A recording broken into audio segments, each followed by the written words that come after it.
pessoal, tudo bem? Aqui é a professora Camila, de Geografia, e hoje eu vou dar continuidade a assuntos sobre industrialização mundial, a segunda revolução industrial. Lembrando que a Thaís, na última aula, na aula 12, já falou da primeira revolução industrial, então é imprescindível que vocês assistam a primeira aula sobre industrialização mundial para que entendam como se deu a segunda e assim sucessivamente. Podemos dizer que uma é decorrente da outra. No caso, a segunda é decorrente da primeira, naturalmente. Por quê? Houve um intenso crescimento da produção mundial, ocorrido na primeira revolução industrial, que vocês já sabem, que teve como grande percussora a Inglaterra. Houve nela, então, uma crise de superprodução, isso em meados do século XIX. Portanto, ela passou a buscar soluções para que houvesse a retomada da lucratividade. Foi então buscado o avanço dos transportes, como a locomotiva e navio a vapor, e também a expansão geográfica da Revolução, para outros países, tais como Alemanha, Itália, França, Japão e principalmente Estados Unidos, dado a sua excessiva quantidade de recursos, tá? Que vocês vão ver como já sabem, como o recurso foi tão importante como é um fator de localização para determinadas indústrias. O esforço para criar tecnologias, portanto, foi o que ocasionou a segunda revolução industrial, que marcou então essa próxima revolução industrial. Podemos dizer que essa nova revolução industrial, ela durou aproximadamente 100 anos, de meados do século XIX até metade do século XX. Vocês vão ver que ela pegou a Primeira Guerra Mundial e teve a ver com ela, diretamente a ver com ela. Além do carvão mineral já conhecido na primeira Revolução Industrial, teve-se então como fonte de energia o petróleo e as hidrelétricas, passando a ter então empregados nessa produção, devido à ampliação da capacidade de produção das quais esses recursos permitiam. Também teve a apropriação da ciência e da técnica, sobretudo com as pesquisas científicas, auxiliando então nesse processo de acumulação de capital. Ciência passou então a ser uma propriedade capitalista, parte intrínseca ao desenvolvimento do mercado. Como mencionado anteriormente, outros países, europeus principalmente, eles começaram a se expandir também, enquanto indústria. A Alemanha, por exemplo, foi um país pioneiro a inserir estudos de química no ramo industrial. Enquanto isso, os Estados Unidos, como eu disse também, pela sua diversidade de recursos e de território, desenvolvia técnicas inventivas, principalmente na indústria automobilística. Grande crescimento também na siderurgia e na metalurgia, isso no geral. Houve avanço, então, na eletricidade, no aço, no petróleo e no motor a explosão. E aí eu coloquei uma imagem à direita, no canto inferior, de uma locomotiva a vapor, que foi desenvolvida lá no século XIX. A Inglaterra, nessa época, passou a construir ferrovias em várias partes do mundo.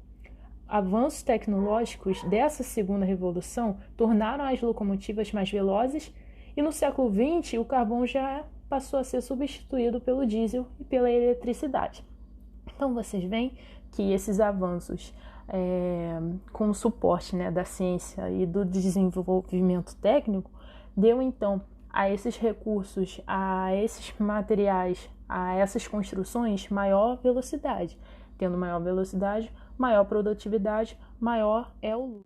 Outra característica essencial foi nas mudanças dos fatores locacionais. Se antes as empresas estavam localizadas próximas aos seus recursos, com a diversificação das fontes de energia e dos tipos de fábrica, elas passaram a se inserir próximos ao mercado consumidor, visto que passaram a ser indústrias de bens de consumo, indústrias que compõem as chamadas indústrias de base ou bens de produção, que são fabricadas por matérias-primas que podem virar chapas de alumínio, aço, produtos químicos, para outros setores industriais.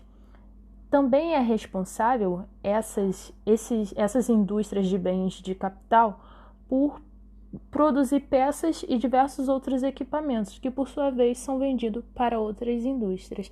Isso quer dizer, então, que houve, né, uma transformação desses fatores locacionais que não só passaram a ficar refém dessa proximidade, né, com os recursos, as matérias-primas, mas com outras indústrias que pegam essas matérias-primas, as transformam e as revendem e as vendem para outras indústrias, tá? Isso foi um marco também para essa segunda revolução industrial.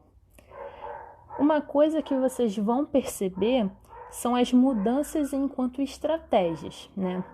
Estratégias de obtenção de lucro, de ganho do mercado consumidor. E aí podemos dizer que o desenvolvimento das indústrias levou a produção a se concentrar em empresas cada vez maiores e até concentradas, né? Não quer dizer que houve a proliferação de várias empresas, mas um fortalecimento daquelas que eram grandes e passaram a ser maiores, segundo algumas estratégias. Foram criadas estratégias de trusts, cartéis e holdings. Trusts são aquelas empresas que se fundem com a finalidade de dominar o mercado e de controlar a concorrência, impondo preços altos aos seus produtos, né? Se não tem concorrência, logo eles têm, então, um monopólio, né, do controle de um preço. Tem também os cartéis, que são grupos de empresas que, com os objetivos comerciais ou políticos, já que por vezes empresas tinham vínculos com nações, com os estados, e vocês vão ver isso mais para frente, essas empresas elas combinavam preços e estratégias de mercado visando eliminar a concorrência também, né, e impedir que novas empresas entrem no setor, também dando essa característica, né, monopolista. Temos também os holdings, que eram aquelas empresas criadas, na verdade, uma empresa criada para administrar um grupo de empresas, com o objetivo de otimizar os processos, reduzindo custos e coordenando ações e estratégias de mercado. Isso vocês veem muito com as multinacionais implantando suas filiais em outros lugares que não as suas sedes. Não sei se vocês perceberam que essas são características já mencionadas quando a gente fala de desenvolvimento do capitalismo, né? Nada mais é do que as características de um capitalismo financeiro monopolista, né?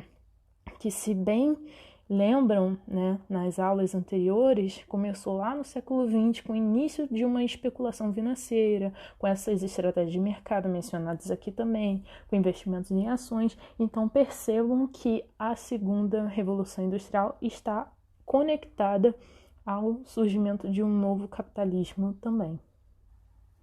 E aí, nesse próximo slide, vocês percebam o papel que os bancos e das bolsas de valores passaram a ter fundindo o capital bancário, né, que tinha a ver com circulação de dinheiro, de depósitos, de aplicações, com o capital industrial, que era propriamente a produção de máquinas, construções de prédios propriamente ditos. E como eu disse, no capitalismo financeiro ou monopolista, nesse contexto de segunda revolução industrial, ele passou a substituir o papel central das exportações de mercadoria para as exportações de capital, tá? Outra coisa também que foi um marco para esse contexto foi o que a gente entende como imperialismo, que são quando grandes empresas monopolistas associadas aos estados modernos passaram a dividir o mundo entre si.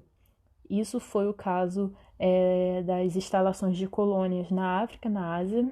Se vocês bem lembram também, com a partilha da África, né, um assunto muito recorrente em história e nas atitudes imperialistas de muitos dos países, né, tidos como desenvolvidos. E essa partilha colonial, essa nova partilha colonial, já que é um fenômeno que já aconteceu anteriormente com as colonizações, elas se transformaram enquanto uma estratégia do capitalismo e do aumento da lucratividade das empresas. Isso tem relação direta com o início da Primeira Guerra Mundial, tá? Com essa disputa de terras para ter mais recursos para ter mais mercado ao consumidor. Bom, gente, algumas inovações surgiram dessa época, tá? No início do século XX, lá nos Estados Unidos, como eu disse, que é um país que tinha e tem ainda, né, muitos recursos naturais necessários a uma expansão industrial, ou seja, foi benéfico, né, foi muito suscetível para se expandir, começou a despontar uma potência, né, eles começaram a surgir enquanto potência e só cresceu com as guerras, como vocês sabem, né, com a história da Primeira e até mesmo com a Segunda Guerra Mundial. E foi nessa época que os Estados Unidos passou a superar a Inglaterra. O engenheiro e economista norte-americano Frederick Taylor, ele criou uma nova forma de organização de trabalho dentro das indústrias, o chamado Taylorismo. E tinha as seguintes características: tempo e movimento de operários deveriam ser intensamente controlados para aumentar a produtividade, né? Meio que se transformavam em coisas, não em pessoas. Tinham que obedecer o relógio, né, da produtividade da empresa. Houve também a maior divisão das atividades produtivas, criando tarefas ultra especializadas e repetitivas. Quem fazia determinada coisa fazia sempre essa coisa, independente do tempo que leve, né?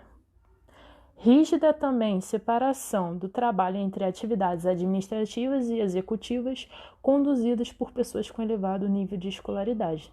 Quem tinha, né, um ensino mais superior tinha então atividades mais especializadas no sentido de um conhecimento técnico, um conhecimento profissional. Temos também, com Henry Ford, posteriormente, dono da empresa automobilística Ford Motor Company, a introdução de esteiras rolantes, as chamadas linhas de montagem dos automóveis da sua fábrica. Ele criou um método de racionalização da produção industrial. Esse novo método ele agilizou mais ainda a produção e barateou o custo dos carros. Porém, as modificações introduzidas pelo Ford não se restringiam apenas às modificações técnicas e de gestão da produção. Ele percebeu a possibilidade de ampliação do mercado consumidor com a inclusão dos operários no mercado. Para isso, então, era necessário um aumento real dos salários, que ele fez, apesar de resistências de outros empresários da época. E aí esse conjunto de medidas mais tarde seriam adotados pela sociedade como um todo, ficando conhecida então como Fordismo.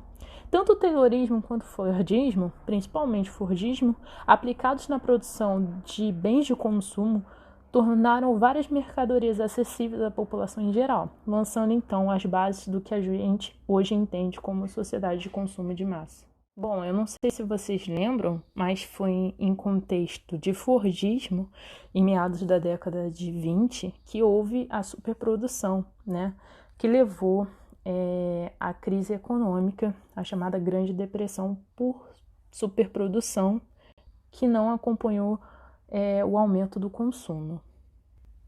Uma característica muito importante também no que tange fatores de localização é que nesses casos o aumento da produção industrial não foi causado somente por mudanças da indústria, mas pela reorganização do espaço geográfico. Por exemplo, para produzir e montar um carro, a indústria automobilística necessitaria de peças, certo? De outras indústrias. Assim, empresas de pneus, vidros, bancos, entre outras, elas tinham de se localizar próximo à montadora de carros. Essa necessidade gerou uma intensa concentração industrial em algumas cidades dos países industrializados na época. Então, isso é uma outra característica de um fator localizacional. Quando uma empresa, né, que fornece recurso, que fornece material para outra, elas se localizam próximos uma das outras, formando então a concentração industrial. Nas questões de Enem, entre outros vestibulares, existem muitas charges, muitas ilustrações que fazem crítica a esses modelos produtivos enquanto males, né, para um tratamento mais humanizado. E aí eu coloquei uma charge do Frank Ernest que diz assim: vou me aposentar amanhã. E sabe o que vou fazer? Andar até o fim desta linha de montagem e descobrir o que eu estou fazendo há 30 anos. Isso é uma crítica ao comportamento alienado de um trabalhador, de uma trabalhadora na linha de montagem fordista. Alienado quer dizer que aquele ser ele é estrangeiro, ele é deslocado, afastado do mundo real. É como se a pessoa sequer sabesse para o que, em que, para quem ela está produzindo. Já finalizando para o término dessa aula, temos os aspectos sociais e ambientais. Foi nessa época que passou-se a ter uma mobilização dos trabalhadores, né? Principalmente das mulheres, no que tange ganhos de direitos, como voto, como regulação do trabalho, equiparando, né, com o salário de um homem e o fim da violência entre os gêneros. Isso são características dos movimentos feministas. Mas, sobretudo, foi a busca dos direitos trabalhistas que permitiu a insurgência de sindicatos, de organizações trabalhistas, por conta, né, dessas condições de trabalho já mencionadas nessa aula e pela Thaís na última aula. Inclusive, tendo crianças, né, nesses ambientes, o que realmente é muito alarmante. Tivemos também o crescimento populacional, devido a essa alta natalidade. Não havia ainda, né, métodos contraceptivos eficientes. E também decorrente do desenvolvimento da medicina, né, na criação de vacinas, de medicamentos, aumentando a expectativa de vida.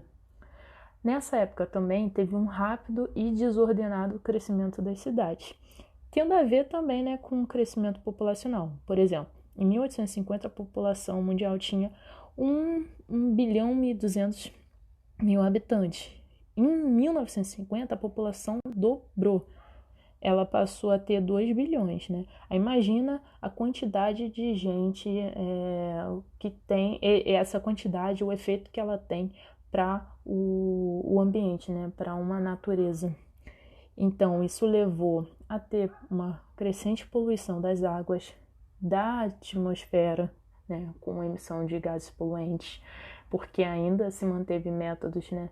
De fornecimento de energia, né, de obtenção de energia, como as termoelétricas também mencionadas na última aula, e até mesmo as hidrelétricas têm grandes impactos. Enfim, ainda se manteve certos hábitos de produção e o impacto também de um consumo de massas para a nossa natureza, né, para os nossos ambientes. Isso gerou também os desmatamentos, tá? Então, gente, foi isso. Essa é a segunda aula desse tema. Na próxima aula, estará dando continuidade à terceira revolução industrial. Qualquer dúvida, estamos aqui. Se cuidem. Grande abraço.